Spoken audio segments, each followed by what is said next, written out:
òun tún rédíò owó ti yọ àti pé òun tún ti ẹfẹ̀ ní sáà mẹ́mà sùn yẹ ká jà ìlọ òun tún ẹfẹ̀. ẹni bá ní kò ní rí bẹ́ẹ̀ afọlójú afọlápá kò sẹ́nu tẹ́lá àkótúwẹ́ mọ́ mi ò wá pẹ́lẹ́ mọ́ mi wá jẹ́ wọ́n mọ́ ẹni bá ní kò ní rí bẹ́ẹ̀ afọlójú afọlápá kò sẹ́nu tẹ́lá àkótúwẹ́ ayúwé wíná ayáwé wíná ẹ ṣe mọ́mí kò tí tó. ẹ má ṣe ìdálẹ́ apákan sí. mọ́mí kò tí ẹ̀ tí tó a ṣẹ̀ṣẹ̀ bẹ̀rẹ̀ ní tó mo mọ̀ pé wọ́n sì ní pé dání ní gbogbo oṣù worldwide ẹ ṣe mọ́mí mi. mọ́mí. Muslim ní èmi mo tún jẹ́ Christian láàrin méjì ẹ̀ náà nínú ilé mi náà ní ṣẹ̀ṣẹ̀ wà so mo dúpẹ́ lọ́wọ́ Ọlọ́run ọba lórí ọ̀rọ̀ ìyè Agẹ́ṣìnkẹ́mi ọ̀rọ̀ ẹ̀ lọ fáà ṣùgbọ́n mo dúpẹ́ lọ́wọ́ Ọlọ́run mo dúpẹ́ gidigidi torí wípé ibi tó ní bá sọ pé èèyàn máa dé ó máa dé bẹ̀ náà ni ìyẹn ní ìdí ọpẹ́ mi lórí wọn lára ìyè Agẹ́ṣìnkẹ́mi ibi tó dẹ̀ wà náà mo ṣí ẹsẹ̀ pé ṣùgbọ́n mo túbọ̀ bẹ lọ́wọ́ pé Ọlọ́run jẹ́ kó túbọ̀ máa ṣe àṣeyọrí àti àṣeyẹ. Alára jẹ́ ọmọ tó dá ọmọ gidi ní ọmọ àlùbáríkà lọ. Èmi ni màmá Mọ́lára. Èmi ni màmá tó tún bí Mọ́lára, màmá tó bí Mọ́lára. Ayaba tó wà nínú òyìnbó ní Amẹ́ríkà, èmi ni màmá ẹ̀. So mo lè dúpẹ́ lọ́wọ́ Ọlọ́run ayé ká máa kúrò láyọ̀. Àdìgbòkèrè bá ti yẹ Mọ́lára náà Ọlọ́run àbá wa dá sí. Ọmọ kékeré ni Ọlọ́run àbá wa dá lágbà. Ó fọmọdé jẹ oyún náà, á dẹ̀ lò títí lọ́jọ́ owó. Láwọ́láwà láwọ́ ta ìlà ìlàyà ní ìyàsí. Thank you, mọ́mí. Ẹ bá mi fún mọ́mí ní àtẹ́wọ́. Ó ga ọ.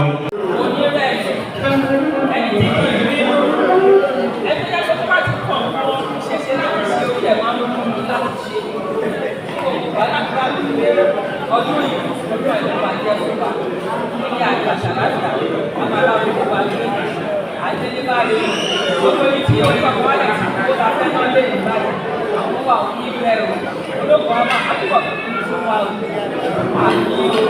àní àṣẹ ìpa. Fún gbogbo ẹgbẹ́ Agbami Ayé pátápátá ká máa bọ̀ ní ọwọ́ iwájú lọ́gán tí wọ́n bá ti ya fọ́tò tán.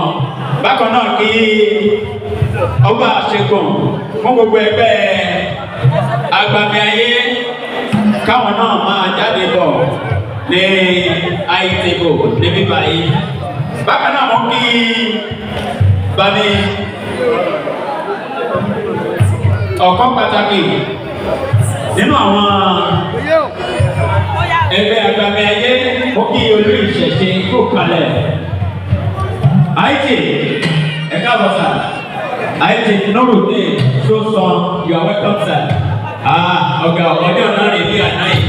Àṣà àkọ́pàdé lónìí. Ìfọlọ́dún àti ṣèṣì ọmọ olókùn ṣẹ̀dí ajé. Ajíkọ̀wálé ọmọ ọlọ́ṣà.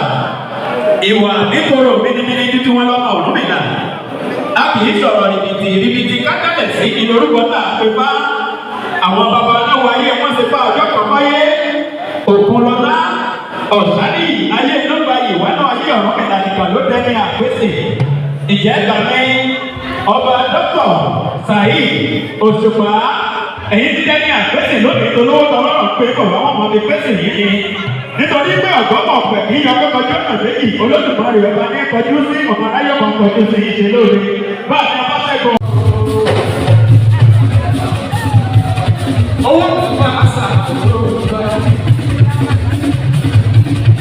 Ìjà ọ̀rẹ́ bá a sà lóòótọ́. Bùkálẹ̀ bàbá mi, Agẹ́ṣìnkẹ́mi ọmọ àmàṣẹ́wó. Agẹ́ṣìnkẹ́mi ọmọ àkékeré. Olókùn bẹ́ẹ̀ sí bá òkú balẹ̀ fún ọ.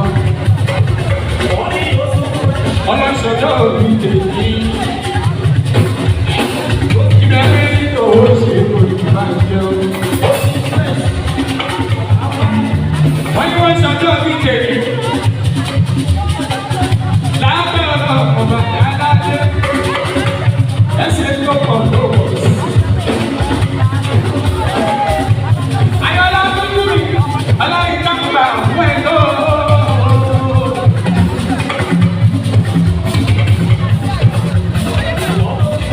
Èèyàn bá dọ́là ní o láti ọmọ àgbà sí. Ìgbà dọ́là ó sọ pé o. Yẹ̀yẹ̀ ajé sí kẹ́mi bàbá dáadáa. Ó yẹ kó dá ẹsẹ̀ bàbá. Ẹgbẹ́ náà kò tó ṣe kò tó máa jẹun. Bíjí tí mo ní, owó ló bá mi jí. Bíjí tí mo ní, ọ̀nà ló bá mi jí. Ilé olóògùn sọ bí wá. Ilé aláwọ̀sá sọ bí wá. Orí mi dàpọ̀ wá jẹ́ sí wọ́n wáyé. Pẹ́pẹ́ mi mọ̀, ó lájà bọ̀mọ̀ rẹ̀. Ẹ̀yin lè ní, ẹ bá ti gbà sílẹ̀. Ẹ bá ti fi ìgbà sílẹ̀.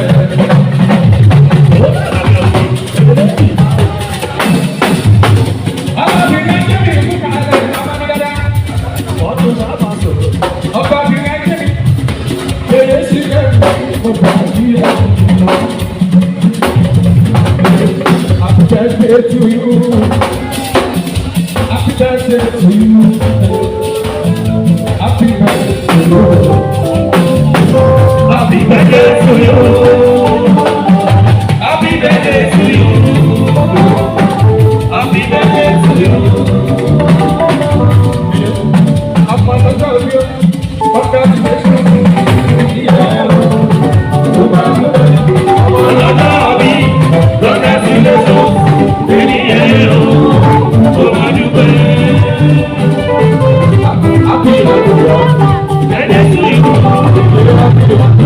Happy birthday to you.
Happy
Thank you.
Kindly subscribe to our YouTube channel, Owutu FM Lagos. Bye.